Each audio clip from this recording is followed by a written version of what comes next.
The selection of the 70 teachers. For the selection of the 70 teachers, a committee was formed. This committee consisted of Andrew and Abner, with one other apostle rotating in for each interview. They interviewed all the candidates who had applied. More than 50 disciples who aspired to be teachers were rejected. In all cases where this committee of 3 was not unanimous in their judgment, they brought the candidate to Jesus. And although the Master never rejected anyone who desired to be confirmed as a teacher of the gospel, there were 15 who, after speaking with him, decided themselves that they no longer wished to be confirmed as teachers. Some of these interviews are recorded in your holy books, such as the story of the man who first wanted to bury his father and the story known as the rich young man. Jesus had a serious conversation with an earnest disciple. The man said, "Master, I would like to become one of your new apostles, but my father is very old and near death. Could I get permission to go home to bury him?" To this man Jesus said, "Son, the foxes have holes and the birds of heaven have nests, but the Son of Man has no place to lay his head. You are a faithful disciple, and you can remain so if you return home to care for those who are dear to you. But for the role of a teacher of the kingdom, it is different. They have given up everything to follow me and proclaim the kingdom. If you wish to be confirmed as a teacher, you must let others bury the dead and go out yourself to proclaim the good news." This man went away deeply disappointed. Another disciple came to the Master and said, "I want to be confirmed as a teacher of the kingdom, but I would like to go home to cheer up my family." Jesus replied, "If you want to be confirmed, you must be willing to give up everything. The messengers of the gospel cannot have divided affections. No one who puts their hand to the plow and looks back is fit to be a messenger of the kingdom." Andrew brought a rich young man to Jesus, who was devout and faithful and wished to be confirmed. This young man came from a very wealthy family, and he was a member of the Sanhedrin. He had heard Jesus teach and had subsequently been taught by Peter and the other apostles in the gospel of the kingdom.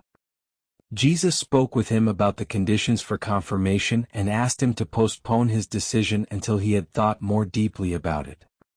Early the next morning, as Jesus was going for a walk, this young man approached him and said, "Master, I would like to hear from you what ensures eternal life. Since my youth, I have kept all the commandments, and I would like to know what more I must do to attain eternal life." In response to this question, Jesus said, "When you keep all the commandments such as not committing adultery, not bearing false witness, not wronging anyone and honoring your parents, you do well, but this alone does not bring salvation. Salvation is the reward of faith, not of your works. Do you believe in the message of the kingdom?" The young man replied, "Yes, Master, I believe everything you and your apostles have taught me." Then Jesus said, "Then you are my disciple and a child of the kingdom."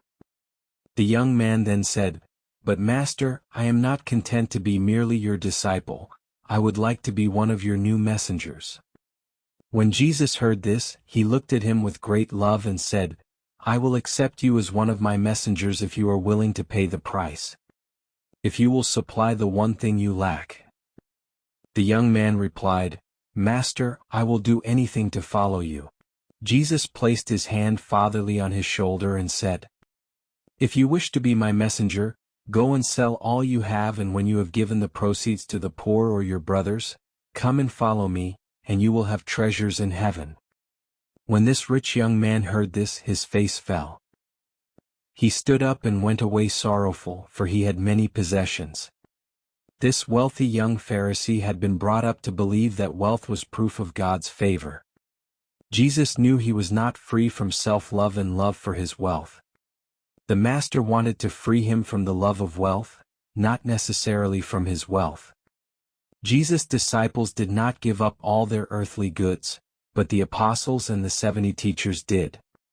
The young man desired to become one of the 70 new teachers, and this was why Jesus asked him to give up all his worldly possessions. Almost every person has something they hold on to as a cherished evil, which they must give up to grow in the kingdom of heaven. If this young man had given up his wealth, it would probably have been returned to him to manage as a treasurer. 4 years later, when the church in Jerusalem was established, he obeyed Jesus' command. He then gave all his possessions and was appointed as the treasurer of the church in Jerusalem, where James, the brother of Jesus, was the leader. It has always been and will always be this way. A person must make their own decisions.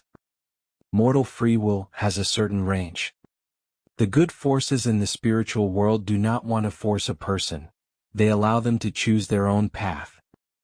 Jesus foresaw that, with his wealth, it would be impossible for him to be on an equal level with the other 70 teachers who had given up everything for the gospel. At the same time, Jesus saw that this young man had great talent and leadership qualities. But he, like Jesus' own brothers, never became great in the kingdom because he deprived himself of the personal association with Jesus that he could have experienced if he had been willing to do what Jesus asked of him at that time, which he did many years later. Wealth in itself does not affect entry into the kingdom of heaven, but the love of wealth does. The spiritual loyalties of the kingdom are incompatible with service to materialistic mammon. A person cannot be fully loyal to a spiritual ideal while being attached to material possessions. Jesus never taught that it is wrong to possess wealth. He only required the 12 apostles and the 70 teachers to give up all their worldly possessions so that they could dedicate themselves without distraction to the common cause. Jesus never personally interfered with the finances of the apostles, except for giving alms. However, there was one economic injustice he condemned many times, which was the unfair exploitation of the weak, less fortunate people by stronger or more intelligent fellow humans. Jesus declared that such inhumane treatment was incompatible with the ideals of the brotherhood of the kingdom of heaven.